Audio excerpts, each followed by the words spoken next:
অতএব এত দুশ্চিন্তার কিছু নাই, জীবনকে নিয়ে এত দুশ্চিন্তার কিছু নাই। জীবনটাকে কোরআন সুন্নাহর আলোকে এনজয় করেন। কোরআন সুন্নাহকে দিয়ে জীবনকে এনজয় করা যায়। কোরআন এবং সুন্নাহর আনুগত্যের মধ্য দিয়ে আপনি জীবনকে উপভোগ করেন, টেনশন করার দরকার নেই।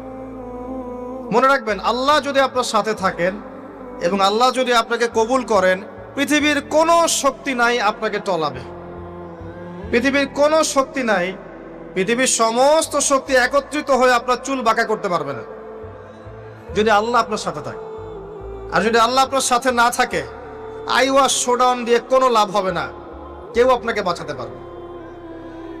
অতএব আল্লাহকে আপন করে নেন, যার যার হক তাকে তাকে দেন, নিজের হক আল্লাহর কাছে চেয়ে নেন, ইনশাআল্লাহ আপনি সুখে থাকবেন। এর আগে আল্লাহ পাক একা ছিলেন, আর কিচ্ছু ছিল না। হুয়াল আউয়াল ওয়াল আখির ওয়াল যাহির ওয়াল বাতিন ওয়া হুয়া বিকুল্লি শাইইন আলিম, সূরা হাদীদ। আল্লাহ পাক একা ছিলেন,